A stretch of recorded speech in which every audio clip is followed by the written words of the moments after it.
But before all that, new data has revealed that water pollution in England is at an all-time 10-year high, causing hundreds of wild swimmers to fall ill from serious infections. It's a big issue. One woman who's deeply passionate about clean water is our next guest, 28-year-old Megan, who took a love for the environment to a whole new level. She is committed by marrying the River Avon. How beautiful were those pictures? Lovely, weren't they? You in the water, yes.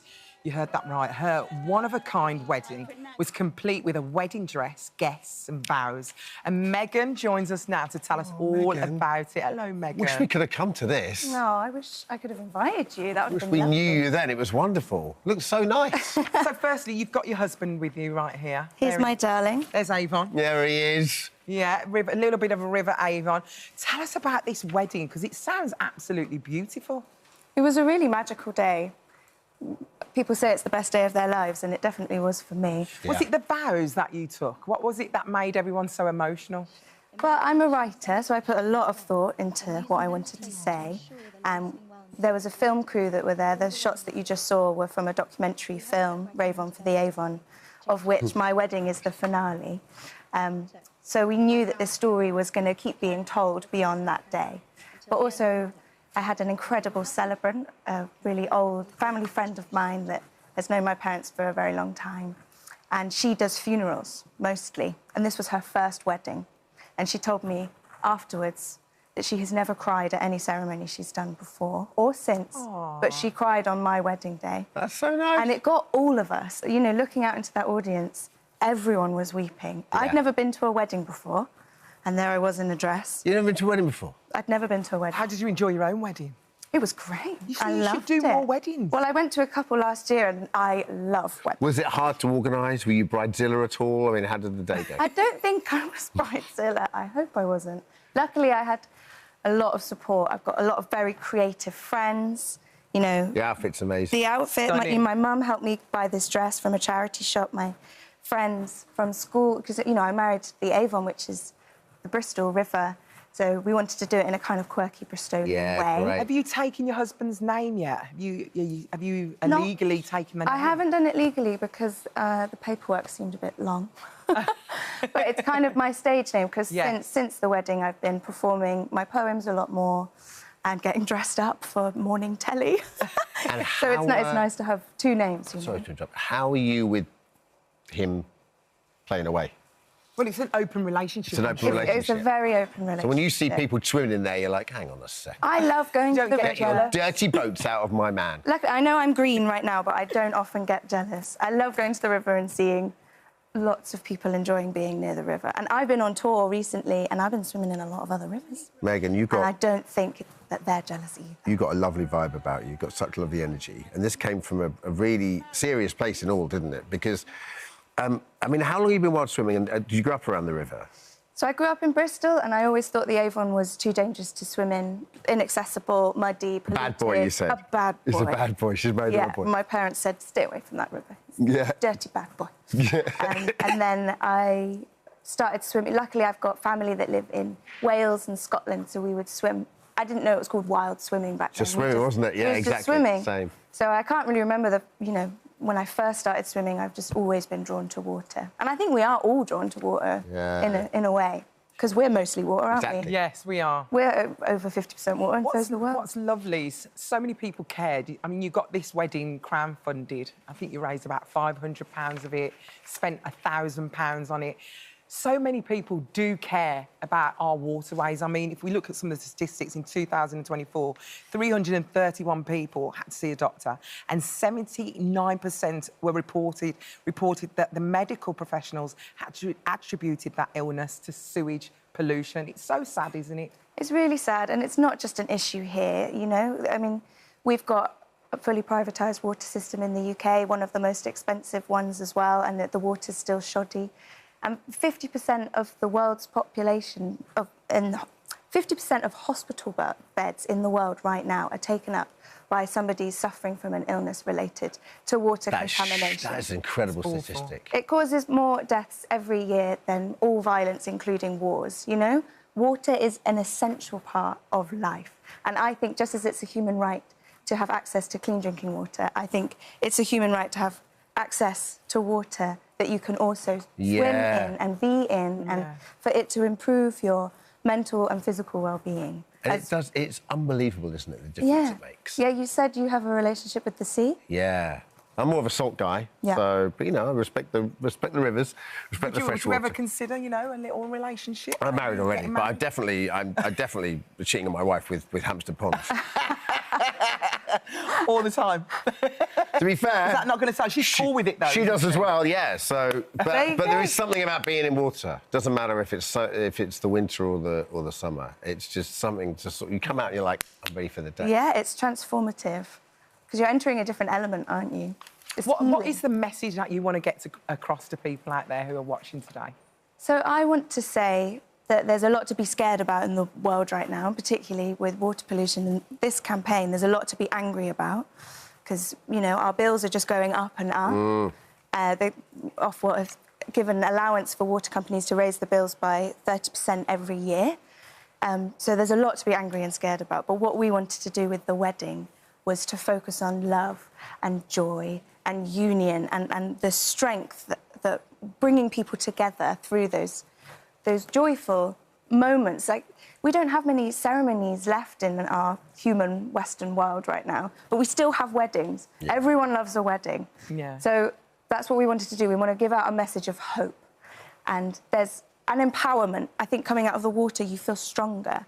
I didn't think I'd be sat on morning telly in a wedding dress, but the swimming in the river has given me the power to have a voice. Megan, if people are watching this and they're like, well, I'm not really a swimmer, it's not even about swimming, it's about being, isn't it? Yeah. Like, you know, it's just about being in nature, being in, whether it's mountains or beaches or rivers. It is that notion of just, like, stillness and a reset. I think everyone... And you just want it to be clean. Yeah. I mean, just Not much to want ask, clean waters. What are you going to do for your next anniversary? Because talk about bad boy, last year you broke your leg. I did, yeah. So Naughty River Avon. Well, I'm trying to work out what the message is there, but I've done 2 pilgrimages now, one to the source of the river and one to the mouth. I went to Avon Mouth for my Where's the source? The source is near Malmesbury kind of area. So you walk through a lot of private land because 97% of riverbanks are on private land. So we only have access to 3% of our rivers in England and Wales, which is wild. Yeah, luckily, with the Thames, you can walk all the way up and down it. There's footpaths, but there's not for the Avon.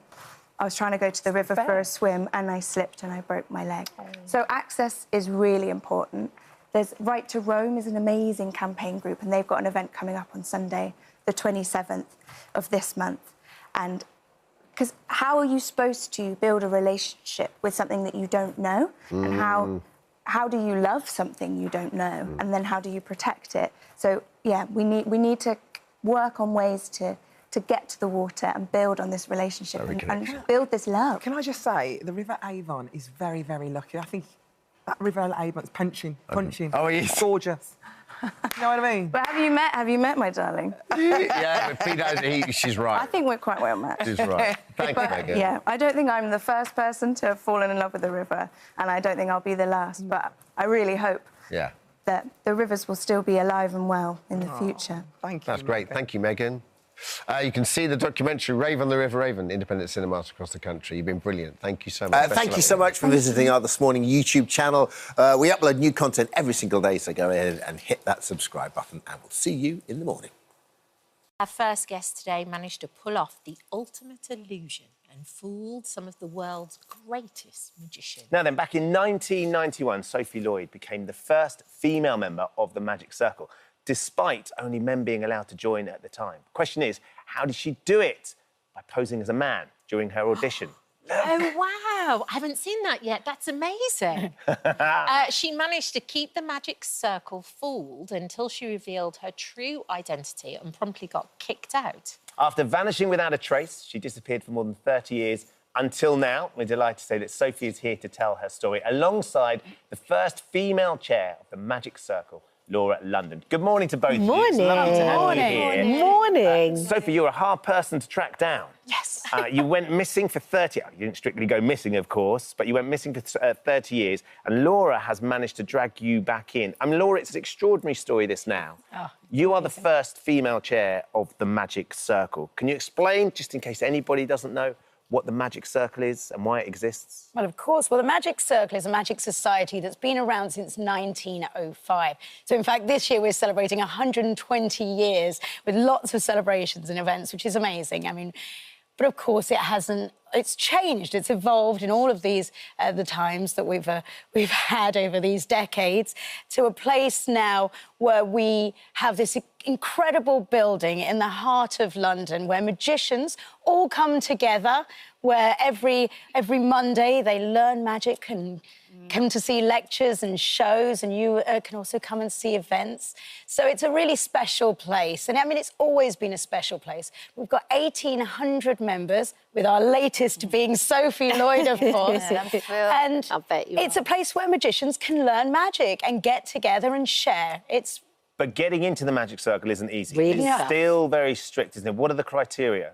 Well, it's incredibly hard. Of course, you have to do an exam in front of examiners. You perform magic. You are judged, or you are scored based on your presentation and skill. So you have to have both of those in spades to pass. And well, we know someone that managed to do that. So yeah, it's not an easy thing to get into. And and as a consequence of that, all the magicians that get together share really, really extraordinary magic. Yeah. So, Sophie, how did you first get into magic, and what made you want to be a part of the Magic Circle? Well, I came to London from Devon, where I was staying at the time, and I went to mime school in Hammersmith, and I met a magician who was there at the same time. And we got very, very friendly with each other. I mean, a dear friend. And she desperately wanted to get into the Magic Circle, but they just wouldn't let men in. Anyway... Because it was only men allowed back then? Yes, only men in the night. Yeah, only men. And so Jenny one day said to me, and this is not to do with this particular thing, she said to me, you know, I've got an idea. You could play... Would you like to be my assistant? Right. And I thought, oh, yeah, that's good. I was a young actress, you know. Yeah. I thought, oh, you know, it was all dazzle then in the 80s and 90s. So I thought, yeah, I could do that, you know. I really thought... Stars in your eyes. Oh, I loved it. And she goes, oh, no, it doesn't work that way. Oh, no, I'm going to... No, men have women and women have men. You're going to be male. And I went, oh, OK. And so you were disappointed about the idea of having to play a male character? But yeah, I was actually. And so I went over initially to play Claude, not seriously. I had an island wig and we did show after show after show. Went on really well, took it all over London. And then she said to me, I've got the most wonderful idea. You could play my little boy. And I thought, oh, yeah, I could do that. It's easier to play a boy anyway. And so, small, etc. But we still had to do the pretense of getting a body made, you know, the foam body, you had plumpers in those days on braces to pull out your face, because I was in my 20s. Yes, OK, yeah. To look younger in a proper wig, not a nylon one this time, etc. Anyway, looked really, really good. And then we were doing a gig, and she took this boy everywhere. Went to Hippodrome, went to Stringfellows, even so much that we actually went to... she said to me, you know, why don't we go to a children's agency and say how good you are? And I mean, it's a big one. And I went, oh, I don't know. Yeah, OK, let's go for it. And they totally loved it. The little boy did, he was 12, he did And they all thought you were a little boy? Oh, yeah. No one at any point... Absolutely not. So when did the idea to take Timmy Potter, I think was the name of the character, right? When was the idea to get Timmy Potter to audition for the Magic Circle? Right, how it happened was they actually took me on the books. And the child's agency? Yes, 3 weeks later, but obviously I didn't, you know, couldn't do that because of no.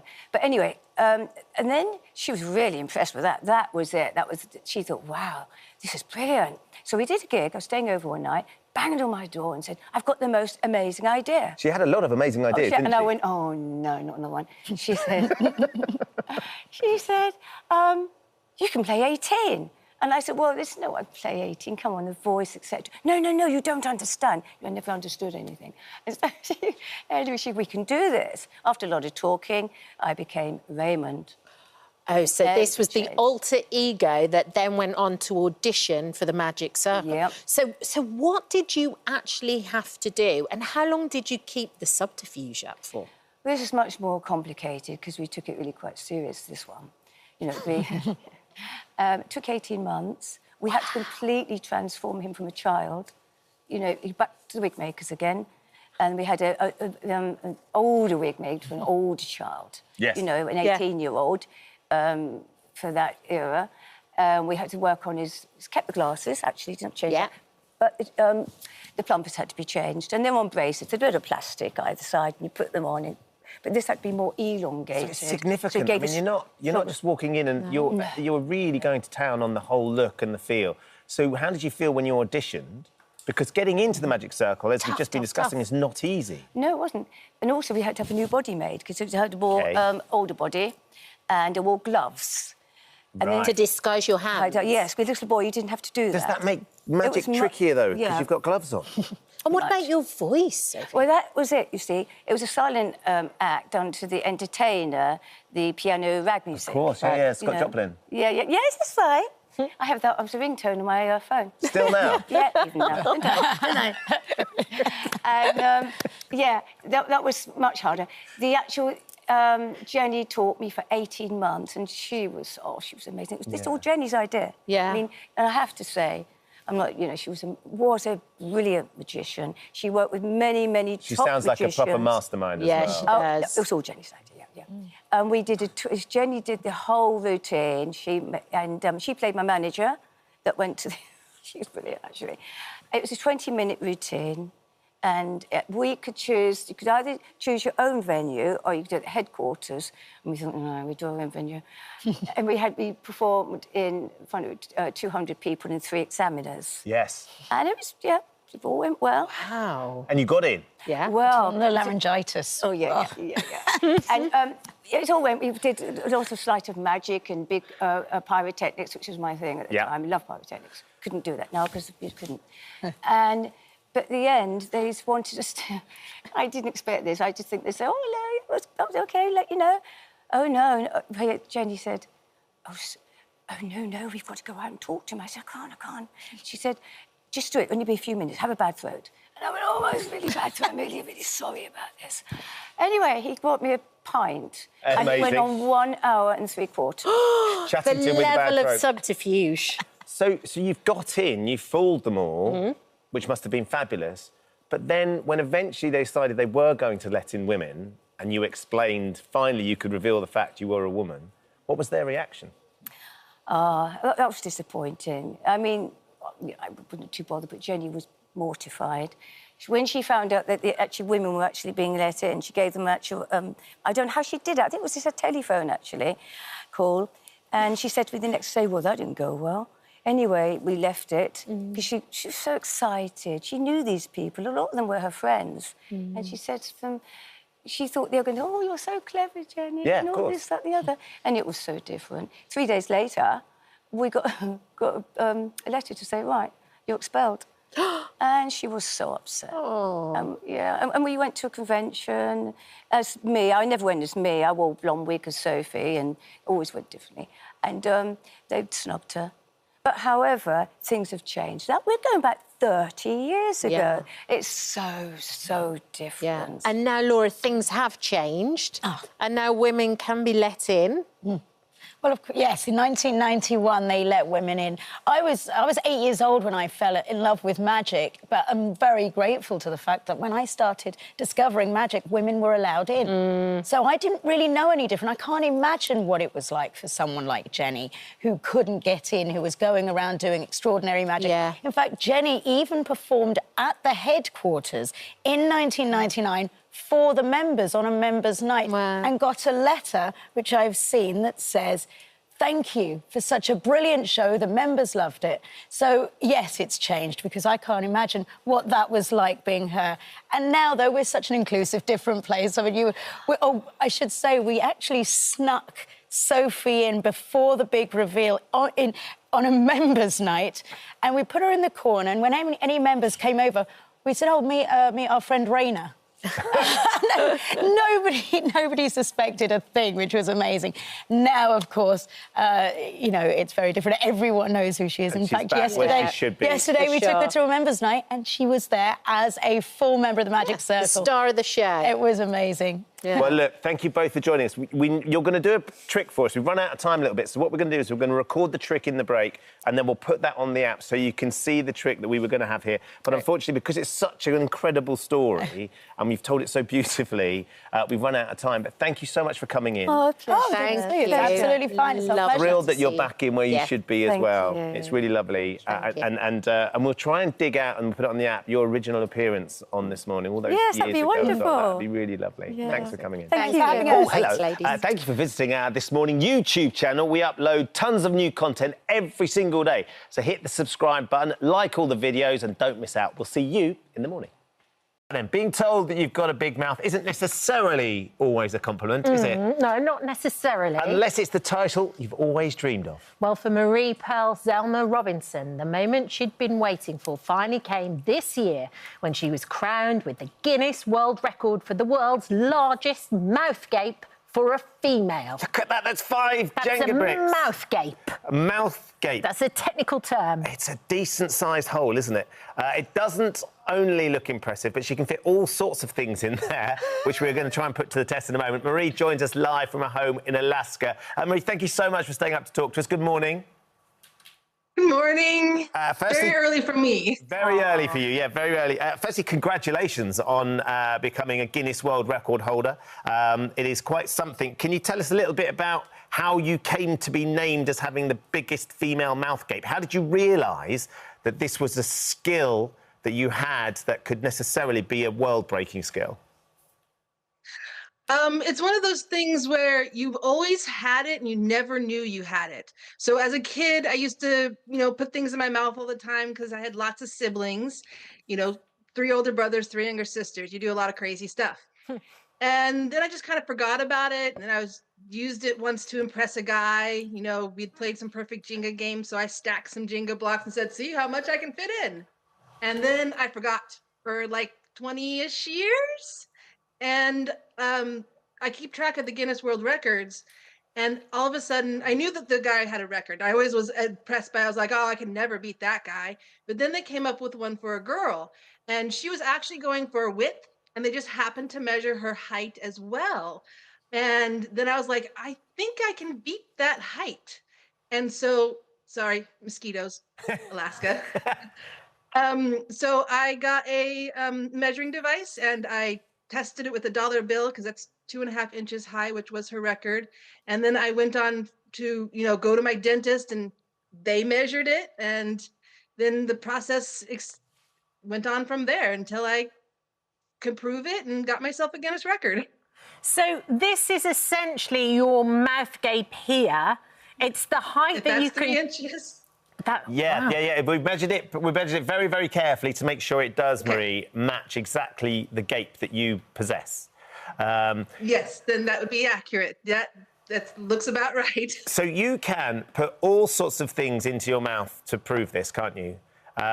Yes. Well, I mean, I think we've got some footage of you with a 8-stack beef burger. I think I went up to 10, actually. In that 10, sorry, 10? Yes, 10. I had 12, but I called it at 10 because I was squishing the bun a little too much. Ow, have you ever hurt yourself doing this? Or is there any foods that you can't eat because your jaw is so wide? No, actually. It doesn't hurt at all. I've never had any issues. Like, I've never had my jaw tighten up. I've never dislocated it or anything.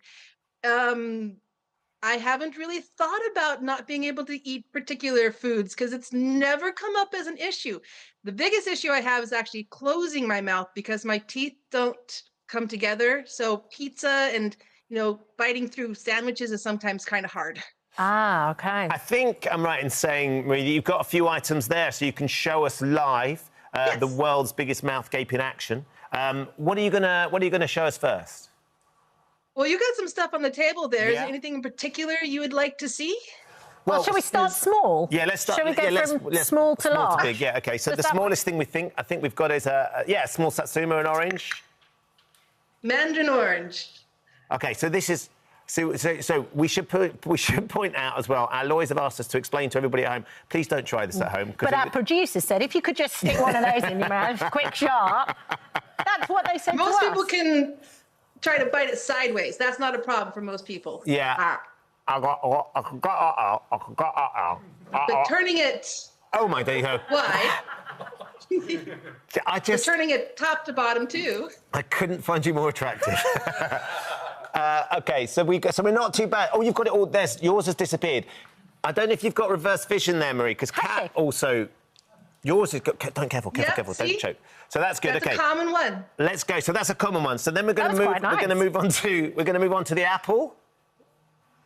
I don't have an apple. I have a kiwi. Oh, kiwi. Okay, go kiwi then. Go kiwi. What you have a go with your apple. You can't...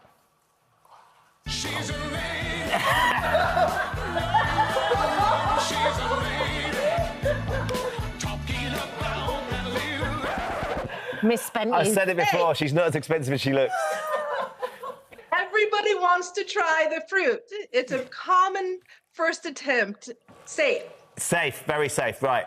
Okay. So what else have you? Have you got a baseball there? I think.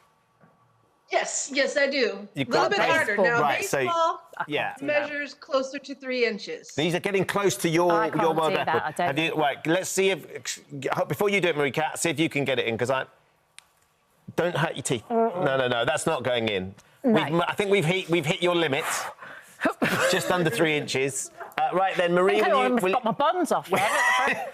will you show us yours? Okay, so the goal is to try to get your teeth to the top and the bottom across the diameter. Oh, she struggles. Oh, it's there though. It's there. That's there. It's not the best because once you get to that angle, it starts hitting your back teeth. Of course, yeah. it You gets see, that. Yes, you yes, see, yes, that's yes, the problem. yeah, It yeah. starts to... We've seen you on with a clip of you putting your can of beans. Can you get that can of beans? never. No, that's too big. No. This is actually beyond the current, the previous world record holder. She couldn't quite do this measurement here. This is, well, Quite close, though. So yeah, She you did come couldn't- she quite couldn't- close. Yeah. So that's how you knew you could break the world record, is it, Marie? Because you realised that the current the previous world record holder couldn't quite get round a can of beans. But you can. yeah, this is 7.23 centimeters across the can of beans here. Okay. So this would have been beyond her abilities. But not beyond yours. Can you give us a quick demo? This is a tricky one. It's right at my limits. Oh, yes. Yes. I can sort of chomp on it a tiny bit. A little bit. Do you do sort of exercises to try and increase the gap, Marie? Is there things that you try and practice to make it bigger?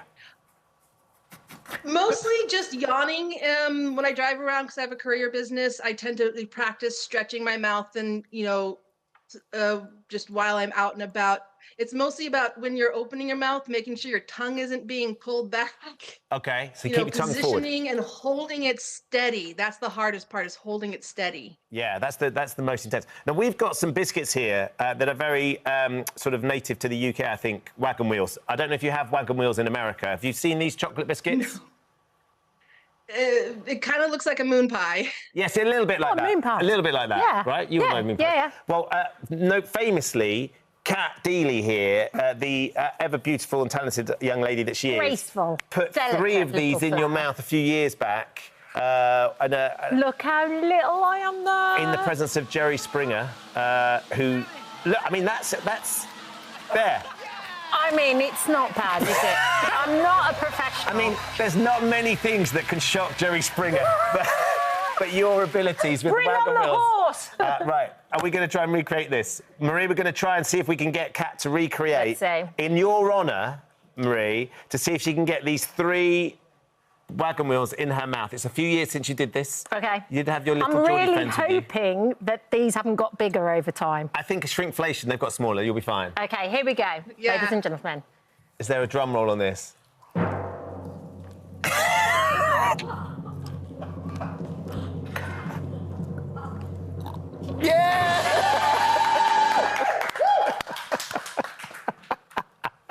And that's why they pay me the big bucks. Oh, Marie, look what you've inspired. over this side of the pond.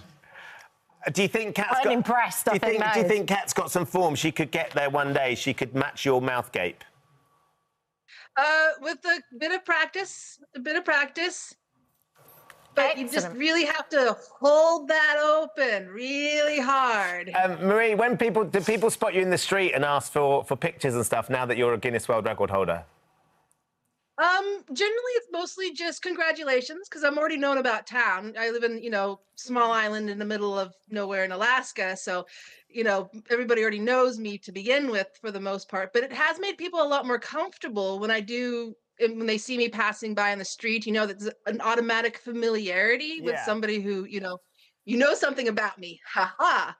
I have had the first time someone celebrity sighted me was a really tall guy, and he was just walking. He looked over me as I was getting out of my car to go into the grocery store. He's looking over a car. He's like, "Hey, you!" I'm like, "What?" He's like, "I know you. Didn't you get a Guinness record?" And I was like, "Oh, yes, I did." He's like, "Welcome to celebrity status in Ketchikan." And I'm like, "Oh, okay." Very sweet. Well, he turned out to be a radio host, so I did go on his show after that, so that was nice. Very cool. Well, thank you for joining us this morning, Marie. Thank you. It's also reminded me just how good wagon wheels are. They're delicious. You've left me with some very powerful memories, Maria, so I can't thank you enough for that. It's lovely to meet you. Congratulations on your record. Thank you. It's nice to be on your show. Thank you. Wow, Kat Deely. Yeah. These are delicious, though. Just one haven't put me off. One at a time. One at a time. One at a time would be our advice. Thank you for visiting our This Morning YouTube channel. We upload new content every day, so go ahead and hit that subscribe button so you don't miss out. And we'll see you in the morning. By two extraordinary world record holders whose stories are just as incredible as their heights. Yeah, towering at 7 feet, over 7 feet, the same height as a stepladder, Ramisa Gelji is officially the world's tallest woman. And standing at just 2 feet tall, which is smaller than the average 2-year-old, Jyoti Angie holds the title for the world's shortest woman. Now, both have travelled all the way from their homes in India and Turkey to celebrate Guinness World Record Day and the 70th anniversary of those incredible books. And they're joining us now alongside Jyoti's translator, Ravi, and Guinness World Record adjudicator, Joanne Brent. Welcome to everybody. Hello, good morning. Ramisa, let's start with you, first of all. So when you were born, you were a long baby, you were a big baby, you were about 13 pounds. Yes. But I was born as a huge baby. Yeah, but then by the time you were 6, you were the same size as a fully grown woman. Correct, yeah. Because I was born with an overgrowth syndrome called Weaver syndrome. Right. And, that comes from birth. I was born as a big baby and grew up so fast. Yeah. And how was life like for you growing up? Because, of course, you're so much taller than anybody else in your class. What was life like for you? It was not the easiest. For my education, I was homeschooled.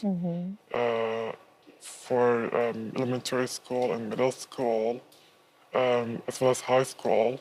For my further education, I completed online. And how was that on a day-to-day basis? Because if you're not at school, you're probably not making as many friends as you normally would. So when were you able to use this to your advantage or come to terms with it? I have to admit that I did not have many friends while growing up. Yeah. And I was struggling with my health issues, obviously. But I have a very supportive family and people around me. Yeah. So there was some good days and some bad days. Sure. Yeah. But now you actually quite like your height, don't you? You love being this tall. Yeah. What made the difference for you? So after being a Guinness World Record holder, I became so much more confident in myself. Yeah. And in my height, obviously. And I started to say it, as a blessing, because this is my syndrome, my height, is what makes me an 8-time Guinness World Record holder. Yeah. Wow. It's like we talked about earlier on, it's being able to use that as your superpower. It's must be so lovely for you to hear that, Jo, as well, that, that can empower people. Yeah, and I think that's the story for both. Jyoti would agree as well, that since being embraced into the Guinness World Records family, both of your dreams have come true. They've both gone on to travel, and Jossie's done some incredible work even in Hollywood as well. And Rumesa does so much work advocating for awareness. Yeah. Jyoti, let's move on to you through Ravi. How does your height impact your everyday life? तुम्हारी everyday life पे तुम्हारी height का impact कैसे होता है? मतलब क्या advantage disadvantage है? कैसे लगता है तुम्हें? मेरी हाइट सबसे छोटी है और 24 इंच है, तो मेरे घर पे जो सारा फर्नीचर है मेरे साइज का है। बस इतना प्रॉब्लम तो बहुत फेस करनी पड़ती है, अकेले बाहर ट्रैवल नहीं कर सकती, अकेले जा नहीं सकती, और जहाँ पे मैं पहुँच नहीं पाती वहाँ पे मेरी फैमिली हेल्प कर देती है। So in day-to-day life, she get a little bit difficulties to do the things which she has to do every day. But on her home, she got everything according her height, so she can easily reach the things which she want to. Else, when she want to go out, she needs help from the family. She always somebody around. She needs somebody around her, and if she can't reach the things, she needs somebody to help to do things. Yeah. And so, but you've become an actress. It was always your dream to become an actress. How did it happen? Heroine कैसे बनी? मुझे जो actress का नाम मिला वो American horror story से मिला, और मैंने ऐसे बहुत सारी डॉक्यूमेंट्री किए, और सबसे बड़ा मेरा शो था American horror story. So she got chance because of her height in American horror shows, and that's how her journey will start as actress. And after that, she did many documentaries, and for her, the biggest achievement is the American Horror Show. Yeah. And how has that impacted on your confidence? I know you have a big social media following as well. ये कैसे आपको impact करती है? ये सब चीज़ें आपको confidence देती है? सोशल मीडिया और सबसे फर्स्ट गिनीज वर्ल्ड रिकॉर्ड ने मुझे पूरे वर्ल्ड में फेमस किया, और मैं गिनीज वर्ल्ड रिकॉर्ड का बहुत थैंक्स करती हूँ। अगर गिनीज वर्ल्ड रिकॉर्ड में मेरा नाम नहीं आता तो शायद मुझे नहीं पहचानते। According to her, like the best part of her life is to get chance to be a part of Guinness Book of World Record, and because of that, she gained a lot of confidence, and that's how she become like more confident in everywhere, because everybody knows her because of Guinness Book of World Record. Amazing. So let's come to you. What was it like when these guys met for the first time? It must have been an amazing moment. I think the one word to sum it all up is a celebration. Honestly, it's a celebration of differences, and it's a celebration of uniting two of our most iconic record holders.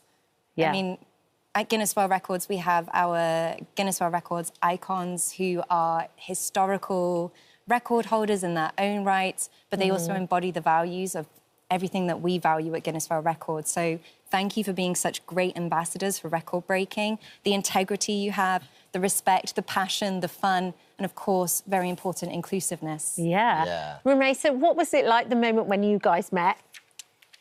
It was wonderful. I bet. Wonderful. I was waiting to meet Jyoti for a long time. Yeah. Like 10 years. Yeah. Because I know her even before my Guinness World Record journey has started. And it was amazing. She is gorgeous. She's so lovely. And we became friends immediately. And we have a lot of in common. We both love self-caring ourselves, you know, jewelries, makeup, and doing our hair. Yeah. I love how you're so different, but you bonded over exactly the same things, like all women and girls do. We might look opposite, but we have so much in common. Yeah. That's a lesson for us all. Thank you very much. Thank you. Thank you, everyone. Thank you for coming today. Thank you so much for visiting our This Morning YouTube channel. We upload new content every single day, so go ahead and hit that subscribe button, and we'll see you in the morning. Welcome to you welcome, both. welcome. Lovely to see you. And now Thank you so much. you're at the Dog Rescue Centre, the Dogwood Animal Rescue Project, which took lovely Martha in. What's her story? So originally, another rescuer saw her being advertised, given away on a advertisement site.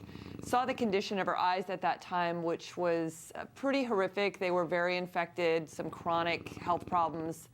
that resulted in her losing most of her vision and also being in chronic pain. Yeah. So this other rescue reached out to us and asked us if we were able to help her. We took her in. She's had several surgeries, regained much of her sight, and she's also now pain-free for the first time in her life. She's extremely comfortable there, snoring away happily. She is actually snoring. Oh, bless her. So, therefore, then, what made you want to enter her into this competition? World's Ugliest Dog. You know, it was kind of a last-minute thing where she was... you know, we were just looking at these big gray jowls and these wrinkles, and when her eyes are open, they're quite red. And we just thought, for fun, at the last minute, that we'd put her in, and so it was a lot of fun to win the competition. And I love her technique for winning. She won really by giving up. She just laid there and snored just like this. This is kind of her. Her personality is very sedate, other than some periods of playfulness at home. It's called The Ugliest Dog in the World, which is, you know, it seems a bit mean, but actually what it is a celebration of uniqueness. Absolutely. It's promoting adoption and rescue of dogs that are less than traditionally beautiful. And certainly they're all beautiful in their own way, and we love them, and dogs are such a gift. So it's a great way to promote dogs that maybe wouldn't get adopted normally because they don't look like what we think of traditionally as beautiful. Well, she is gorgeous. And what is the next stage of her life now then? Because she is looking for another home. Has she found somewhere? I love this. I mean, I've got the home. She has found a home. I've been her foster mom for 6 weeks while she recovered from surgery. A lovely family applied to adopt her before the contest even happened, came and met her, fell in love, and are eagerly waiting to meet her or to welcome her into their home. We were just waiting for her to finish healing up from surgery, and she gets her sutures out this week, and she'll be going home very soon. And the family's Jessica Burkhardt is the lady that you're talking about. She can offer Martha. She is. It's 11, yeah, it's her and her family. Yeah, 11 acres at her family's home where Martha could explore the banks of a lake and rest underneath apricot and cherry trees. What a life. It sounds perfect. I want to live there. It's going to be wonderful. And people can follow along on the Dogwood Animal Rescue page, and we'll be doing updates on how she settles into her new home. And it just goes to prove that any dog can be rescued. Absolutely. We're big fans of rescue, and I've been working in shelters for 30 years, and I see so many wonderful dogs waiting for homes. Thank you really very much gorgeous. Indeed. It's lovely to talk to you. Great to see Martha so relaxed. And so alert. And Thank you. She's been fabulous. Thanks so much. Thank you very much. Thanks, Shelley.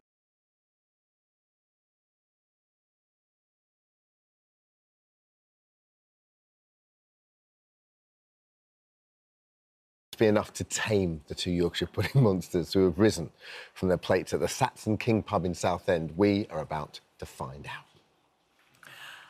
Here we go. They played the ball.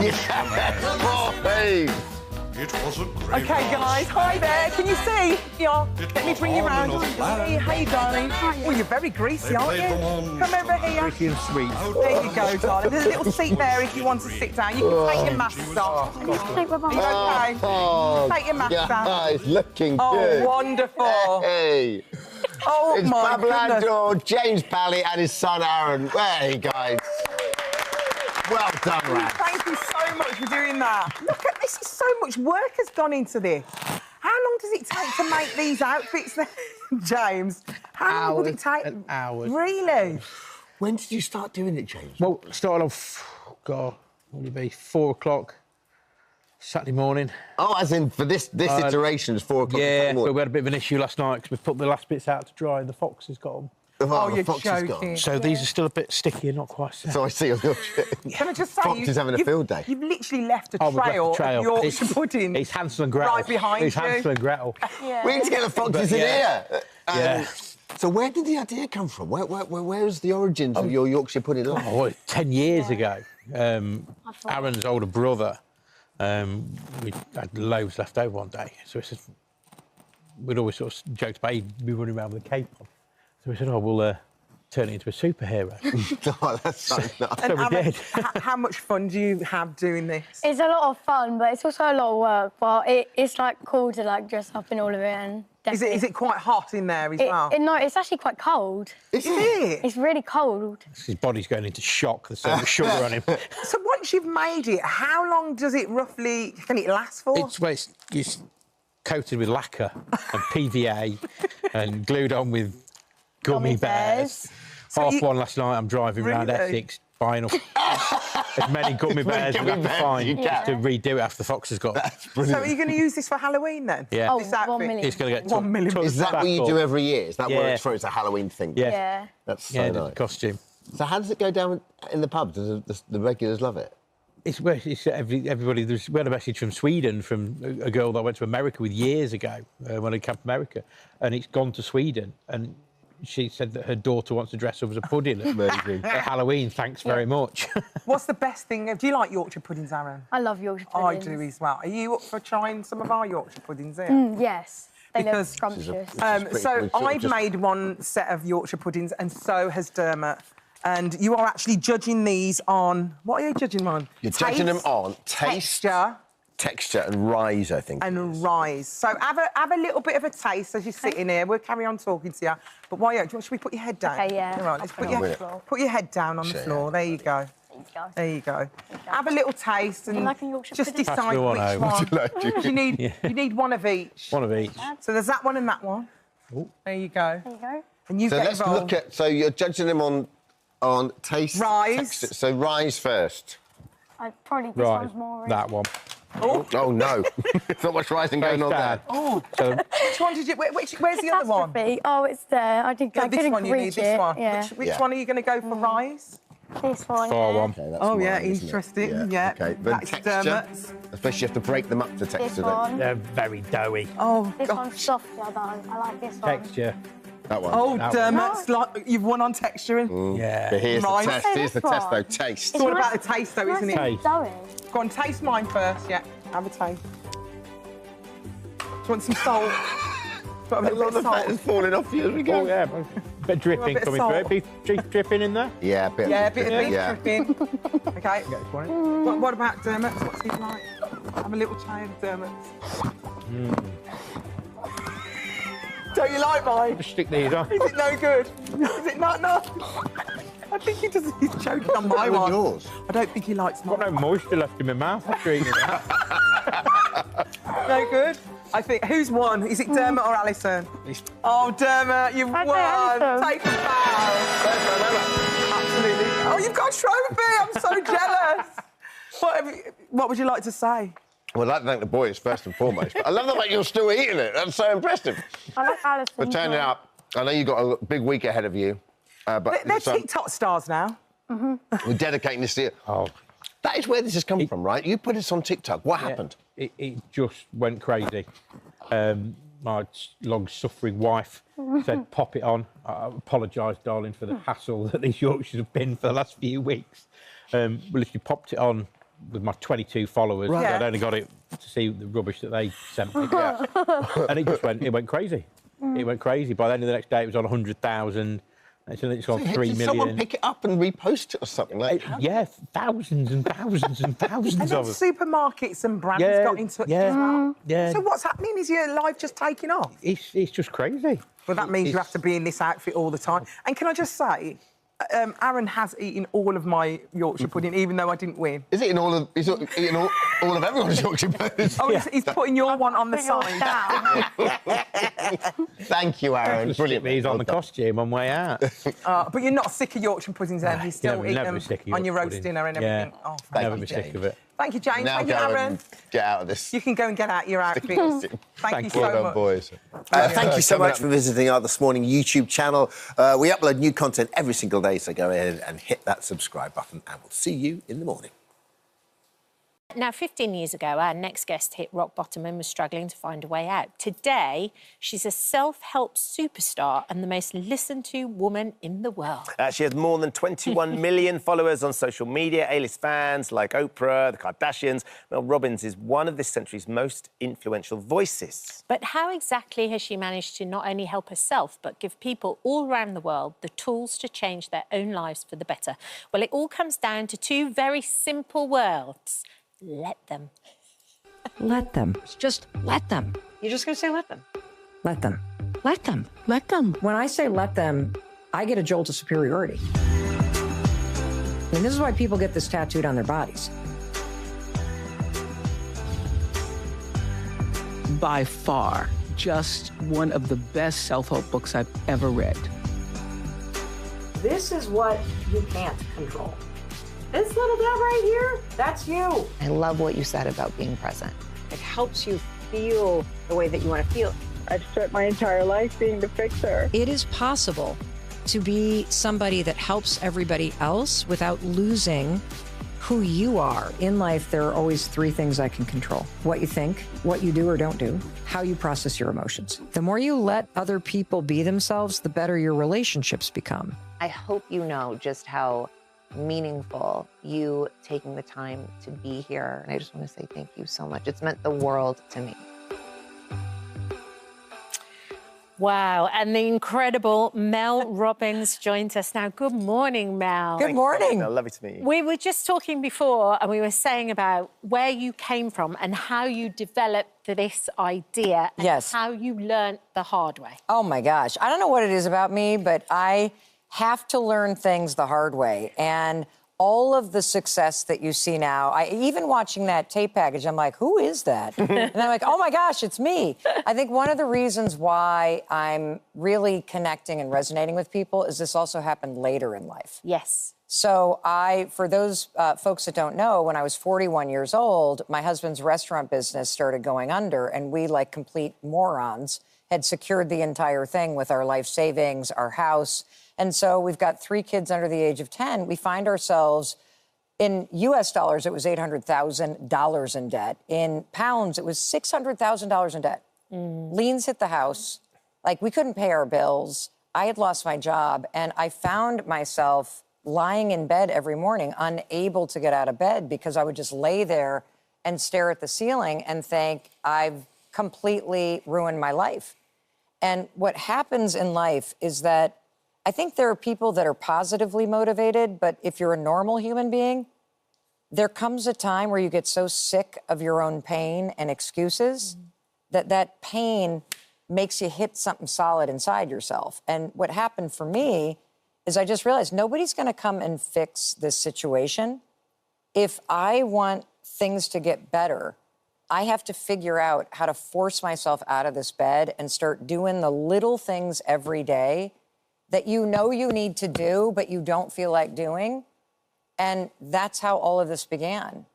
And it's been 16 years of simply putting one foot in front of the other and doing the next thing that I didn't feel like doing that has led to everything that you see now, whether it's the podcast or the books that I write or the impact that I make online with people. Mel, what do you think the Mel that's lying 15 years ago in bed looking at the ceiling thinking, how are we going to get out of this, would make of the Mel that's sitting here now with all of this extraordinary... I don't think that I could have ever even imagined something as extraordinary to happen. And here's the big message. I don't think you realize what you're capable of.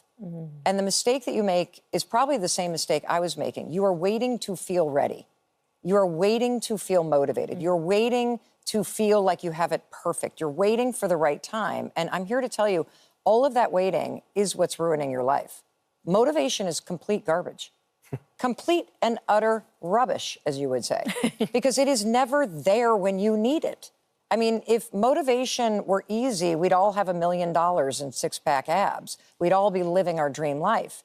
The secret to life, honest to goodness, is making yourself do the things you don't feel like doing. And it was during this time that I developed this little motivation hack that I call the 5-second rule. So in the States, I don't know if you have it here, but if you drop food on the floor and pick it up in 5 seconds, safe to eat. It's fine. Yeah, Right. yeah. Well, if you have an idea and you think about it for longer than 5 seconds, your mind contaminates your desire to do it. Because you start talking yourself out of it. Exactly. Yeah. Exactly. And there's all these fancy words for this that psychologists have, but I just like to speak about it in a way that anybody can understand. Sure. So the hack that I had was I just was inspired by this rocket launch, and I started counting backwards. Every morning I'd be lying in bed, staring at the ceiling, thinking about all my problems, rotting away like a human pot roast. And then I would just start counting backwards, 5, 4, 3, 2, 1. And then I would get out of bed. And I called this technique the 5-second rule. You got to move in 5 seconds or you will literally talk yourself out of it, as you said. And I use this little countdown thing, 5, 4, 3, 2, 1, to push myself every day through the anxiety, the depression, the excuses. Because the truth is, one of the beautiful things about life today is you could go to ChatGPT, if that's what I always say it wrong because of dyslexia. You could put in, I want to know how to do X, Y, Z. Tell me what to do 15 minutes a day for 30 days. It'll spit out the best plan. It'll work. The problem will be you. Because then you're going to be like, oh, is that going to work for me?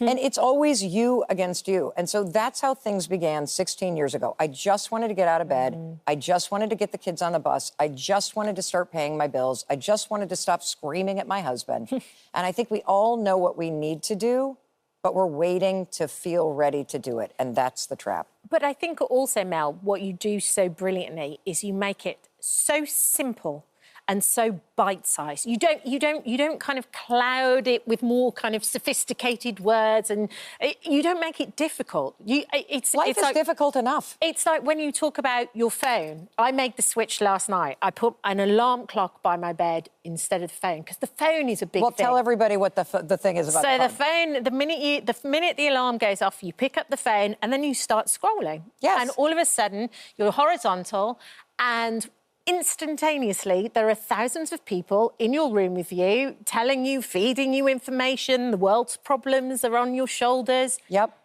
And then all of a sudden, you've wasted another 20 minutes and you're then anxious. Of course. Well, yeah, because if you start your day and you're like this, right? And then you reach for your phone. You're not even vertical, and you've let the headlines and texts and emails from work get into your brain. This is one of the reasons why you're last on your list. This is one of the reasons why you wake up behind and exhausted. And so the simplicity is important because if it's not simple, you won't be able to do it. Yes. That's what you do. The power of this let them theory. Yeah. It's so simple, anybody can use it. Can you explain, because it's a fascinating, when you hear you talk about it as well, can you explain what you mean by let them? Sure. So the let them theory is a mindset tool that shows you, like that, what's in your control and what's not in your control.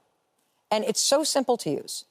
Literally, any moment you feel stressed out, worried, annoyed, frustrated, upset, hurt in life, you just say, let them.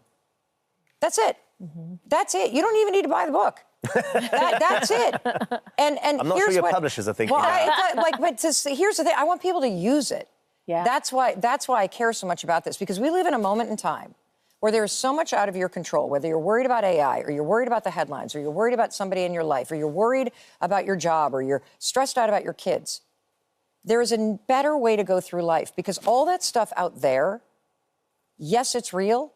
Yes, it's important, but it doesn't and shouldn't impact you in here to the extent that it does. And when you learn, as Viktor Frankl in Man's Search for Meaning, how to see what's out there as beyond your control, but take control by managing your response to it, you gain control of your life. You will never be able to control the amount of traffic and construction in London. Let them. Let them. You can't control how long the queue is in line. Let them. Yeah. You can't control the challenging people in your family. In fact, the reason why we have families is because it teaches us how to love people we hate at times. You got to let people be who they are and who they're not. Because the one thing in life you can't control is another person. What they think, what they do, what they believe, how they act. When they heal, if they ever heal, if they get let them be who they are. Because that's not where your power is. And that's why you're so stressed out, because you're managing everybody else. Let them be who they are. Let them say what they say. Let them think what they think. Now, let's take our power back. Let me is part 2. Let me remind myself there's 3 things in life I can control.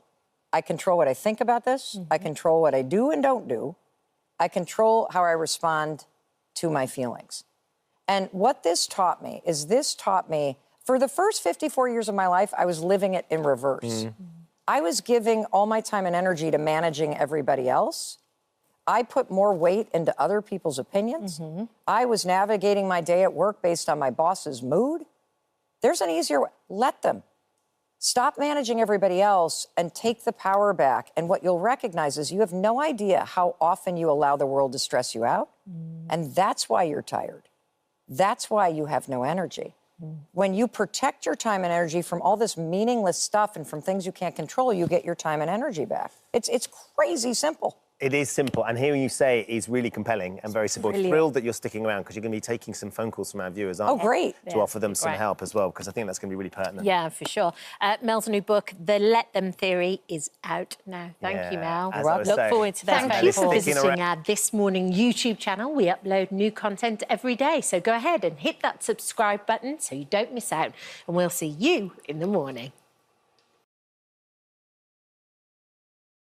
Well, we noticed that he wasn't responding in the way that Roman, our eldest, did, so we had something to compare it to. He just wasn't responding, was he? You'd walk in a room and say his name, he wouldn't automatically turn around and look at you. There was just a little You thought sign. he was deaf, didn't you? Yeah, well, actually, the first doctor we went to see said he might be deaf. I mean, that's kind of what happens sometimes with the diagnosis of autism, because they're not responding. So but he was fine. Sent to a behavioural psychologist. Yes. Correct.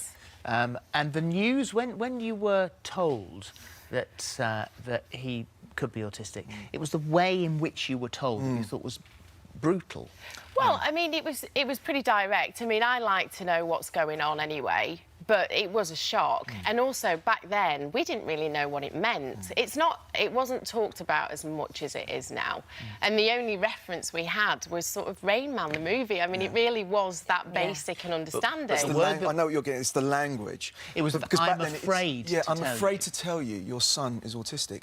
Now, looking back, actually, would I change anything? We've discussed this. No, because they've got this extraordinary amount of gifts that we need to sort of, you know, exploit in the sense of they can offer you know, a way of viewing the world we live in that we cannot actually do. It's quite incredible. We were really lucky because Tino statemented, and you're supposed to be able to choose your first choice is what you get, which didn't actually happen with his primary school. But we got lucky because we did end up in a school. Their head of special education needs, Karen, was unbelievable, so we really looked out with her. She got it. She understands the individuality of all children, especially children with needs. But when you go into secondary school, it's a bigger animal. Yeah. 1,500 average from a tiny space, and then they're suddenly into this almost like a stadium.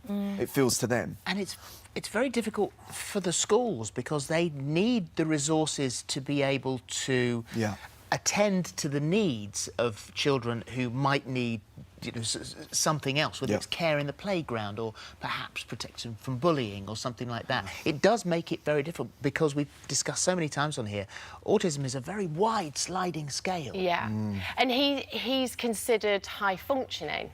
So for us, in a way, we don't want to send him to a school for autistic children as such, because, for example, he spent a week at a school like that, really good school, Anna Kennedy School, and he had to be in a year above because he's too high functioning for an autistic school. Yeah. He's too autistic. Gosh, so you're really right in the fall down that gap. And Yeah. that's what you'll find with many parents with autistic children, too high functioning for specialists, not high functioning enough for mainstream school. So what do you do? What have you found? What's the reality of this? Well, we've been to see a lot of schools, and it's been a little bit depressing, really, hasn't it? We've been down all the right avenues. We've been to see all the schools in our borough, etc., etc. And some of the provisions for autistic children, it's just been hellish, really, and very little understanding of what they need. Because the government will always push for inclusion, undoubtedly. They always will. The problem is the structure is not there. So you throw a child on the spectrum into a school with a mainstream education that we've all experienced, and they don't understand it. You know, they have difficulties understanding abstract concepts. So you need to adapt to them, not go, oh, you know, you need to learn geography and algebra and whatever. I mean, don't get me wrong, each will have an individual gift but you need to focus in on that, not just say, you need to do it our way. And that's the problem. So the schools that's the trouble, isn't don't have because society likes children to be mainstream because the grades, Philip, the grades. And I was going to say, Ofcom want the schools to perform. They have targets to hit. It's true, but Ofsted. Yeah, you see that? That's the one we work to. But you know, school life is supposed to reflect sort of the bigger world when they go out of it. I mean, the diagnosis of autism is rising, which means there's more autistic people in society, and the schools should be integrating people and be more awareness about, you know, how these children are and what they'll be as adults. And but as we know, and we've had teachers on here that will say time is stretched, they don't, with the classes they have at the moment. And I do have to emphasise, it's not the teacher's fault, it's not the school's fault. These guys are trying desperately hard to incorporate the children. They haven't got the funding, guys. They haven't got the funding.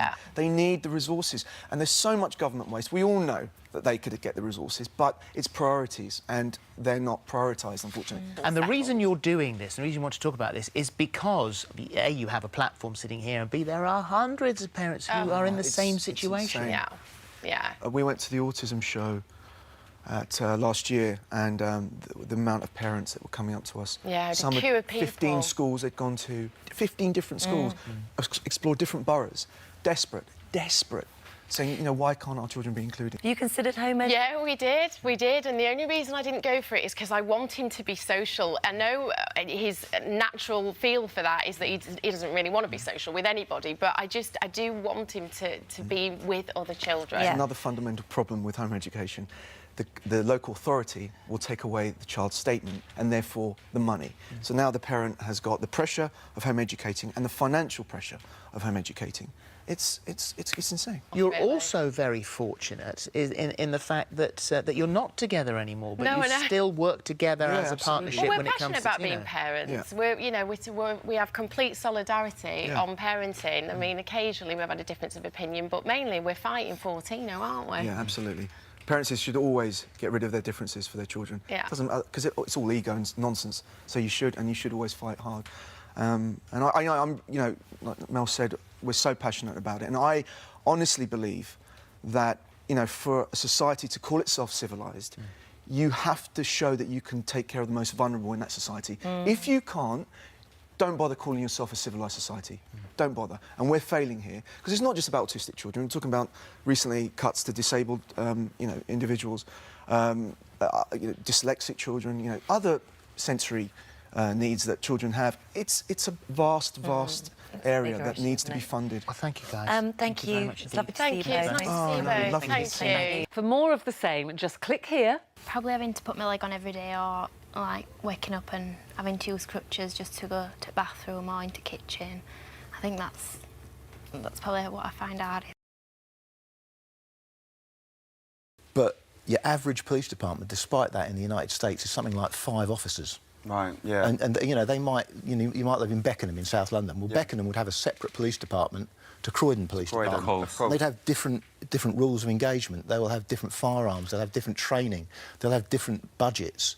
You know, and so to try and to lump everything into one thing, you know, there are undoubtedly police departments that cover, you know, very poor areas where the officers that are recruited aren't well paid, aren't particularly well trained, aren't particularly well equipped. So it's a totally different thing to the United Kingdom. And it's a difficult one, and we could... of course, sorry to interrupt, different, of course, to, say, Spain or France or Germany. And I think if you're going to equate arming the British police, you're better off looking at the European example, because do controversies happen in France? Well, of course they do. Of course. But not to the same degree as what they're happening as we're seeing in the United States. I mean, with this country, I mean, the Met Police, for example, there's 31,000 or so officers in the Met at the moment, and 2,100 are armed, so looking at just under 10%. Is that not sufficient to protect London? I mean, I was an ex-police officer, as you know, and I wouldn't want to have carried a gun. And that's fine. You know, I mean, you know, the reality is that if you couldn't arm the police overnight. A, it would take years. B, you've got officers such as yourself who joined with no expectation to carry a firearm, and you couldn't then expect them to carry a firearm. You know, when I joined D11, as it was then, now SCO 19, in 1983, I joined as an instructor, and there were 40 of us training 4,800 officers to carry firearms. Here we are in, you know, 2016, and we're training 2,000 officers, and there are 100 instructors. So the smaller amount are better trained. You know, so it's a different thing. So I know what the standard was like in 1983, and I know what the standard would be like, you know, if we had to train 30,000 officers. So, but that said, from a moral standpoint, and I always cite, you know, perhaps wrongly, I always cite the Lee Rigby incident. You know, it's a terrible, terrible, tragic incident. And it took the armed response vehicles, I think, 15 minutes to get there. Now, what that meant was that the ordinary local bobbies that responded to that situation for 15 minutes basically had to stand by through no fault of their own and watch the public do their job for them. Yeah. Now, that's the other end of the argument. Is that acceptable? There is very strong arguments here. And, you know, we've had a little look at your book. This is your book, Lethal Force, My Life as the Met's Most Controversial Marksman. You say about the training, you know what it's like to carry that gun. You know what it's like to shoot someone and have to shoot someone as part of your job. You've shot 5 people in your span as part of that in 25 years. 3 of them died. That first one that died as a result of you shooting them, that's where that training comes in, because that, I mean, mentally, that must take its toll on you, Tone. I'm not wishing to sound callous, but really, if you shoot someone, you shoot someone. Yeah. You know, it's out of your control whether or not they die. And it's if you take the decision to shoot someone, then you're taking on board the fact that you may kill them. The first person I shot, he was stabbing a little girl, and I shot him at virtually point-blank range in the head because it's all I could see, because he was using the little girl as a shield. The bullet penetrated his skull and into his brain, and he survived. Now, you know, so in all intents and purposes, he should have died, but he didn't. You know, the human being can take a massive amount of physical. Look at the people that have come back from Afghanistan and Iraq with limbs missing, and you know, the human being is a very strong creature. So, in terms of how, you know, dealing with it, if you've pulled the trigger on another human being, you've done so with the understanding that they may die as a result of your actions. And that's all part of your training. And a lot of what the book focuses on is the case of Azelle Rodney, where you were charged and faced a murder trial 9-10 years after his death, wasn't it? 10 years after, yeah. And the impact of that you touch upon a lot in the book. Unfortunately, we're not going to have a lot more time to go into that with you now, but people have to know about this weather, Tone. The weather, it's a big deal on this show. You know, it's very important these days. But it's all available in the book. The book came out is yesterday. Out now. Yeah, it is out now. Tony, it's a pleasure to speak to you, and your story is absolutely incredible. So thank you for joining us this morning, and I look forward to having a good read of it. It's a great read. Hello, YouTube. For more of the same, just click here. And don't forget, you can subscribe for even more of these amazing videos exclusive to our channel. Probably having to put my leg on every day, or like waking up and having to use crutches just to go to the bathroom or into the kitchen. I think that's probably what I find hardest, because it's what's changed most, not being able to just jump out of bed and get on with day. Should we be allowed to choose the sex of our children simply because we have a preference? Well, our next guest, Michelle Priestley, believes we should. Michelle, welcome to you. Hi. So we'll start off this saying you've got 5 boys. Each time you felt disappointed that you were carrying another boy. Why? Yeah, I think initially when you decide to have a family, I thought, oh, yeah, it'd be quite nice to have a little girl, because I think sometimes people do have a preference. Most people don't, but some people think, oh, yeah, it would be nice. So when I found out that our first one was a boy, I was a little bit disappointed, but obviously very excited to be having a baby. So, yeah. I did want girls, but when obviously the baby comes along, you're just grateful to have, you know, a happy, healthy baby. So when they arrive, no, I wouldn't change a single thing, no. So, but you think you should be allowed to if you wanted to? I think, yeah, I do think gender selection should be legalised here. It's available in other countries. If you go and have IVF, for example, in America, they say to you, providing the embryos are fertilised, do you want a boy or do you want a girl or do you want a surprise? And I think, you know, we have the science out there available to us, so why shouldn't we make that choice? So what you're saying is that you should be allowed gender selection, but you're going to have to be rich to do it. Yeah, of course. And I mean, it's like most things, really. I mean, it's quite extreme, and I think really there's very few people that would go to those extremes. I mean, most people are happy to have a healthy child, or they already have one of each, or they don't have a preference. Online, a lot of people comment about you. What sort of things have they said? To be honest, I mean, I spoke about this about 6 years ago, and I've had a lot of mixed reviews. A lot of people have said, you know, you're very lucky to have 5 healthy boys, and I am. I'm really lucky to have 5 healthy boys, but I also had a lot of people that contacted me and said, you know, I feel so pleased because I'm so ashamed. I couldn't even tell my husband when I had my I don't know, third daughter or fourth son, I was so disappointed. And you've spoken about it and said that there is such thing as gender disappointment. I wouldn't change anything now. The dynamics of my family are, you know, How are perfect. did the boys feel about it? Because when they were in your tummy, you were wishing that they were someone else. To be honest, we don't really talk about it in any great detail. I mean, they're, you know, we're a really loving family. You know, they've got a mum and dad that really love them. And now I wouldn't change a thing. I wouldn't want it any other way, you know, because I'm obviously meant to be a mum of 5 boys, and that's what's happened. But I just still think that, you know, the medicine is out there available to you. Why shouldn't you be able to choose? But many people say that is the thin end of the wedge, that if you can pick the gender, then it's a short step to picking the hair colour and the eye colour, and no, there's a predisposition here to diabetes, so no, let's not use that embryo, let's use... So then the selection becomes much more defined and scary. Yeah, I mean, I think here we're just talking about whether you have a boy or a girl, and the fact that it is available in other countries means that, you know, we should really probably be allowed to have it here, but our country have decided that that's not the case. What does your husband think? Well, he's actually been married before, and he does have a daughter. I've got a lovely stepdaughter and a stepson, and he wasn't bothered at all. He just, you know, he kind of went along, had lots of babies for me, really. But no, he obviously wanted me to... You know, when you love someone, you want them to be happy, don't you, and achieve what their goal is. But no, he's happy. He's a firefighter and surrounded by men all day. So yeah, it's all good for him. Assuming the quote is correct from Chrissy, which was in People magazine, she said, "I've made this decision. Not only am I having a girl, but I picked the girl from her little embryo. I picked her and was like, let's put in the girl." It does sound very casual, doesn't it? It does sound casual, but then that was their preference. If they're a loving couple and they're happy and they had that option of making that choice, what's wrong with that?